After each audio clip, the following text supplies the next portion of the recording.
Someone who takes their time is Vikram Seth. Yes. And how did you come to? You mentioned you knew Vikram before, and from the publishing world. And, I think from coming here, I knew his sister, Miranda, who makes films. So I knew her, and I met Vikram.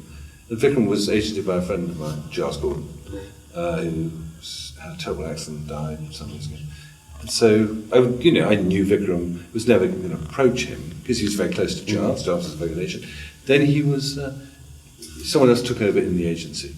Very good man, but somehow I think, I just get on with Vikram, and I know what he does, and I admire his poetry, and we were just talking, and one thing led to another. It wasn't me saying, look, I really want to represent you. It just became a natural extension of it.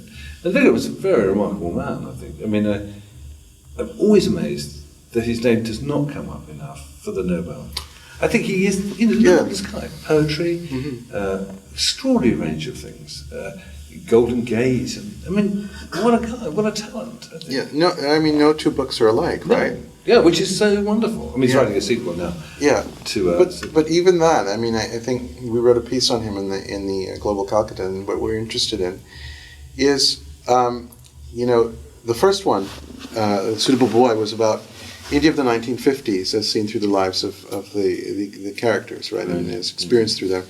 But India's changed so much since then. And now we have, from what I understand, when I've read, Lata is a grandmother, and she's kind of guiding her grandson into this modern world. Yes. I mean, that's what I know. So it's as much about India changing, right? Yeah. So it'll be a very different book. I think it'll be an amazing book. Yeah, I think it was fantastically. I mean, doesn't repeat himself. Yes. Which again, I think is remarkable. An amazing person. Absolute privilege. That's where this job is just such a privilege. When you're with people like that, who are just, and there are lots of them, whether biographers or poets, I do. I just think it is amazing being with people who are much cleverer than you, much more, much, just doing things like that. And to hang out, I mean, I don't sound like some sad groupie who's been talking about falling on writers, I don't, but I just think it's a lot of fun. And actually, the more successful the books are, the more fun it is. Yeah. So actually, if people think it's about money, it isn't about money.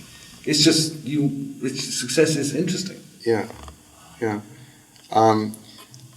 We mentioned Vikram, and he had, I know that much has been written about and discussed and talked about a suitable girl, rather, not Vikram, taking more time to write it, and then having some problems with the publisher, Penguin Random House, and them sort of kind of putting a deadline on it and saying if you don't meet it, then, and you ended up finding him a home back at his original. I mean, really.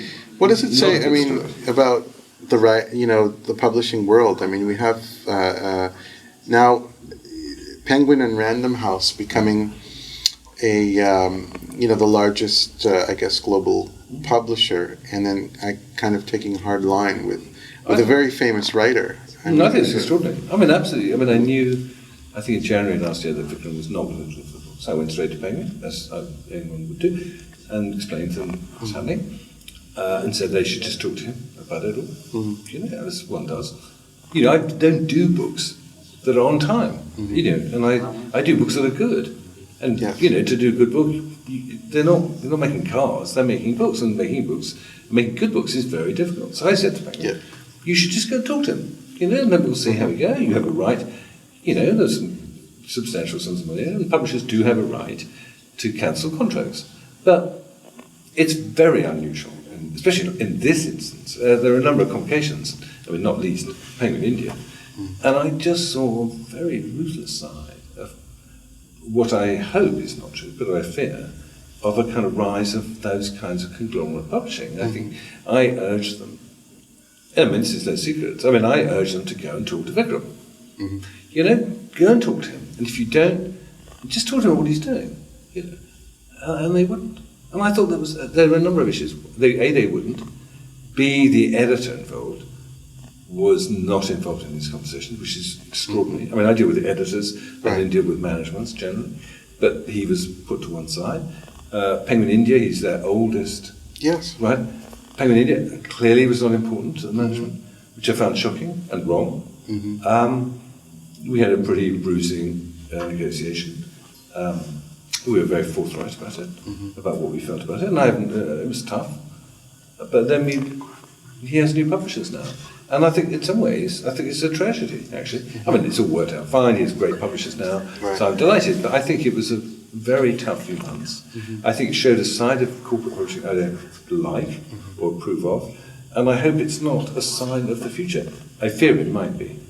But in the long term, it may be that we'll find more and more of these large corporations come together, and certainly this is David does view, that what was like 6 will become 3, 2, and that will in turn free up publishing to go back to the smaller units. I mean, you have these huge companies with hundreds of accountants processing the money flows, which means the publishers need more successful books because their overheads are so high. So the whole thing is kind of madness here. And maybe these bills will just get higher and higher, and then they'll just topple over, and we'll have to start again. And that may be a very good thing. So, thinking about in the short term and then the long term, I just don't personally feel comfortable with that way of doing things. And I think, yes, there's large sums of money involved, but I mean, there are large sums of money involved in lots of things, not least in what they actually pay themselves. I mean, I know people in Penguin who get paid over £1 million. So fussing about paying some writer at some point, it seems to me like, okay, how does this work, guys? So I really do take the side. So I'm not squeamish about money and those kinds of issues, because I've seen the gold bars in the office, put that way. Right.